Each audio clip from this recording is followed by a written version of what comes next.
श्री स्वामी समर्थ मैत्रिणींनो, तुमचं माझ्या ज्योत्स्नास कुकिंग या यूट्यूब चॅनल खूप खूप स्वागत आहे। आजची आपली रेसिपी आहे तळणीचे तिळगुळाचे मोदक। आणि चला साहित्य कृतीसोबतच बघूया। आपण तीळ घेतलेले 1 वाटी, त्याच्यात आपण खमंग भाजून घेऊया। ही आतमधल्या सारणाची तयारी आहे। तीळ त्याच्यात आपण थोडा गूळ घेणार आहोत आणि तो पण छान आपण भाजून घेऊया। भाजून झाल्यानंतर आपण याला छान थोडं थंड व्हायला ठेवणार आहोत।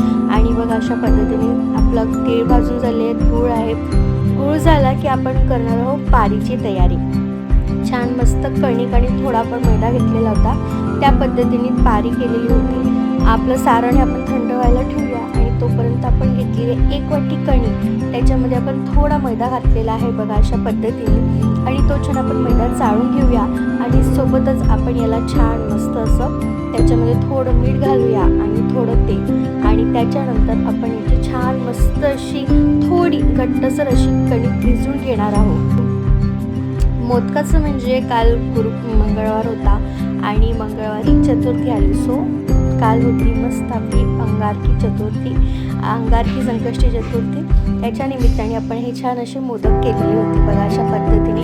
आपण छान मस्त आधी तेल, मीठ आणि दोन्ही मैदा आणि कणिक दोन्ही आपण छान एकत्र करून घेऊया आणि मग थोडं थोडं तेल घेऊन छान आपण थोडीशी अशी घट्टसर मस्त अशी कणिक भिजवून घेणार आहोत बघा अशा पद्धतीने। छान आपलं एकत्र झालेलं मिश्रण आहे, त्याच्यानंतर आपण छान व्यवस्थित थोडं थोडं पाणी घालून मस्त अशी अशी कणिक भिजवून घेतलेली आहे बघा। आपण थोडं थोडं ॲड करूनच पाणी अशी मस्त आपण छान कणिक भिजवून घेतलेली आहे बघा अशा पद्धतीने। गट्टी झाली की मग आपण थोडं बघा मस्त तेल घालूया आणि छान मस्त अशी तेलामध्ये पण ही कणिक व्यवस्थितपणे चुरून घेणार आहोत बघा अशा पद्धतीने। मस्त होत आहे ना। आणि मग एवढं झालं की तोपर्यंत आपलं जे सारण आहे तीळ आणि खोबरे आणि गूळ ते आपण तयार करूनच आहे, थंड पण झालेलं असेल आणि आपण ते छान मिक्सरला आपण बारीक करून घेणार आहोत। आपली पारी रेडी आहे। आपण आता सारणाची फायनल तयारी करूया। छान बघा मस्त आपण मिक्सरचं भांडं घेतलं आहे, त्याच्यामध्ये आपण 1 वाटीभर तीळ घेतले जे आपण भाजून घेतलेले होते। त्यानंतर आपण त्याच्यामध्ये थोडी वेलची घातलेली आहे, वेलचीने थोडा स्वाद छान येईल। त्याच्यानंतर आपण त्याच्यामध्ये घालूया, आता आपण त्याच्यामध्ये घालणार आहोत दाण्याचा कूट। आज उपास होता, सो सकाळी साबुदाणा झाला तर तेव्हाच आपण जास्त दाण्याचा कूट करून ठेवलेला होता अशा पद्धतीने। आणि आपण खोबरे पण छान आधीच वाटून घेतलेले होते, खोबऱ्याचा कीस घातलेला आहे तो जो आपण आता फ्राय केलेला होता, छान रोस्ट केलेला होता। त्यानंतर आपण 1 वाटी गूळ घेतलेला आहे। साहित्य म्हणजे 1 वाटी तीळ, 1 वाटी गूळ, 1 वाटी शेंगदाण्याचा कूट आणि थोडंसं खोबरं आपण असं घेतलेलं बघा। मिश्रण छान झालेलं आहे आणि आपण मस्त बारीक झालेले आहात, पण ते आता मिश्रण असं काढून घेणार आहोत एका वाट्यामध्ये। आणि बघा खूप सुंदर असं मिश्रण सारण आपलं मोदकाचं सारण असं दिसत आहे। हो की नाही मैत्रिणींनो, तुम्ही पण नक्की कमेंटमध्ये सांगा बरं का। बघा छान आपण मिश्रण काढून ठेवलेलं आहे आणि ते छान आपण एकत्र करून घेऊया। जर खूपच कोरडं मिश्रण वाटत असेल तर आपण त्याच्यामध्ये थोडासा दुधाचा शिपका देऊ शकतो।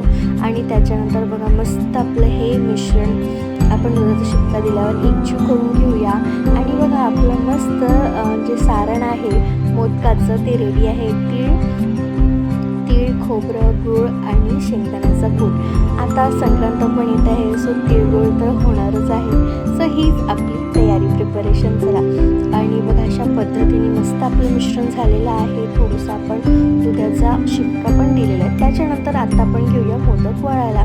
सो काही नाही, आपण काही जी कणिक मळून घेतली होती त्याची थोडी घेतली ती कणिक, त्याला छान आपण रोल केला आणि छोटे छोटे आपण त्याचे भाग काढून घेतलेले होते, म्हणजे कसं आहे की एकसारखे आपले मोदक होऊ शकतात अशा पद्धतीने। आणि त्याला आपण छान असं कट करून घेतलेलं होतं बघा, मस्त दिसतंय ना। छान कणिक पण छान मळून झालेली होती, थोडी घट्टसर पण इतकी पण घट्टसर नव्हती, खूप छान झालेली होती। आणि आपण त्याच पेढ्या छोटे छोटे जे पेढे करून घेतलेले होते, गोळे करून गेले, त्याचीच आपण एक अशी छोटी पारी लाटून घेणार आहोत आणि त्या पारीचेच आपण मस्त असे मोदक करून घेणार आहोत बघा अशा पद्धतीने। एकसारख्या 2 ते 3 पारी आधी लाटून घेतल्या होत्या, आपण थोडे थोडेच करूया, तोपर्यंत आपलं दुसरं पण कामं होत राहतात। छान आपण जे नैवेद्याचं ताट होतं त्याच्यामध्ये मस्त अशी कोबीची भाजी केली होती, बिना कांदा लसणाची केली होती, पण खूप छान मस्त अशी तरी आलेली होती, खूप छान भाजी झाली होती। पोळ्या पण केलेल्या होत्या आणि आपण यासोबतच आपण ज्या तिळगुळाच्या पुऱ्या देखील केलेल्या होत्या. आपण तुम्हाला शेवटी दाखवते व्हिडिओच्या मध्ये.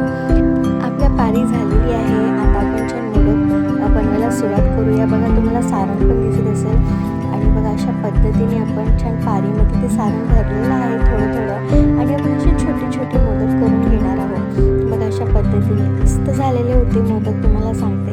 आणि अशा पद्धतीने आपण मस्त 31 मोदक करून घेतलेले होते आणि शेवटी आपण एक छान अशी करंजी पण करून घेतली होती. जसे 5 ते 6 मोदक झालेले होते. त्यानंतर आपण तळायला सुरुवात केलेली होती. म्हणजे तेल गरम करायला ठेवून दिलेलं होतं आणि त्याच्यानंतर आपण तळायला सुरुवात, कारण मोदक तळायला देखील वेळ लागतो. बघा अशा पद्धतीने छान अशी मस्त अशा कळ्या फुटलेली आपण छान अशी मोदकांना छान कळ्या देऊन छान आकार केलेला होता मोदकांचा आणि खूप छान पद्धतीने आपले हे मोदक झालेले होते. बघा खूप छान झालेले की नाही. आणि बघा अशा पद्धतीने आपले हे एवढे मोदक तयार झालेले होते. आणि त्याच्यानंतर बघा मोदक झालेले होते. त्याच्यानंतर मग मी केली ती एक करंजी. अशा पद्धतीने खूप छान झालेली होती. त्याच्यामध्ये आपण सारण भरलेलं होतं. बघा तुम्ही सारण पण बघू शकता. थोडंसं दुधाच्या हाताचा शिक्का मारल्याने सारण पण खूप छान झालेलं होतं. आणि त्याच्यानंतर आपण हिला छान मस्त असं फोल्ड करून घेतलेलं आणि फोल्ड करून झालं की छान आपण त्या करंजीच्या कटरने आपण छान तिला मस्त असं कट करून घेतलेलं होतं आणि खूप मस्त झालेली होती माझी करंजी. बघा अशा पद्धतीने आपण हिला कट करून घेतली होती आणि जर वाटलं थोडी दाबून बघा हो की नाही. आणि मग आता आपली सर्व मोदक आणि करंजी रेडी होती आणि आपण ती तळायला आता रेडी आहे. सो काय झालं की तेल खूप गरम झालं होतं म्हणून आपण अशा झाऱ्यावर घेतलेले होते 2 ते 3 मोदक आणि 5 मोदक घेतलेले होते आणि त्याच्यानंतर आपण ते डायरेक्ट कढईमध्ये सोडले. कारण खूप बघू शकता तुम्ही तेल खूप जास्त गरम झालेलं होतं आणि त्याच्यानंतर आपण हे छान सोनेरी होतपर्यंत तळून घेतलेले होते. बघा मस्त झालेत ना मोदक आणि खूप छान झाली ती आणि करताना देखील मजा आली होती आणि मजा येतेच करताना. आणि नैवेद्याचं असलं तर आणखी एक जोम येतेच. बघा अशा पद्धतीने आपण लो फ्लेमवरच आपण तळून घेतलेले होते. आधी झालेलं होतं तेल गरम, आपण थोडं आरामात तळलेलं आणि असं कमी आचेवर सोनेरी होतपर्यंत छान आपल्याला हे सर्व मोदक तळून घ्यायचे. सोबत आपल्याला करंजी देखील अशी मस्त अशी तळून घ्यायची आहे. सो अशा पद्धतीने आपल्याला कमी आचेवर छान असे सोनेरी होतपर्यंत सर्व मोदक तळून घ्यायचे आहे की नाही. झटपट होणारी रेसिपी तुम्ही पण कधी करून बघा. आणि त्यानंतर मस्त आपले मोदक रेडी होते नैवेद्यासाठी. सर्वच्या सर्वच असे मस्त असे बिस्किटासारखे कुरकुरीत मोदक झालेले होते आणि खूप छान असे क्रिस्पी मस्त झालेले होते मोदक. आणि बघा अशा पद्धतीने आपण सर्व मोदक तळून घेतलेले आहेत. सोबत करंजी केलेली ती पण तळून घेतलेली आहे. आणि त्याच्यानंतर चला तुम्हाला मस्त एक प्लेटिंग करून दाखवते. छान असे केळीचं पान ठेवलेलं आहे, त्याच्यावर आपण सर्व मोदक वाढून घेणार आहे. बघा अशा पद्धतीने मस्त खूप छान असा नैवेद्य झालेला होता. तोच म्हटलं तुम्हाला शेअर करा. बघा अशा पद्धतीने आणि मोदकांसोबतच आपण छान जेवणाचं ताट देखील रेडी केलं होतं. बिना कांदा लसणाची छान अशी तर्रीवाली कोबीची भाजी केलेली होती. ते ताट लवकरच येणार आहे आपल्या चॅनलवर. खूप छान मस्त असा बेत खूप छान झाले होतं. नैवेद्याचा मोदक झालेले होते. त्याच्यानंतर मस्त भाजी कढी सुद्धा केलेली होती. खूप छान झालेली होती. ते ताट लवकरच टाकणार आहे. तुम्ही पण अशा पद्धतीने हे मोदक करून बघा. आपले मोदक रेडी आहे नैवेद्यासाठी. आणि जर व्हिडिओ आवडला तर नक्की लाईक करा, कमेंट करा आणि सबस्क्राईब पण करा. चला आता या व्हिडिओचा एंड इथेच करते आणि श्री स्वामी समर्थ. बघा मस्त दिसतात ना मोदक.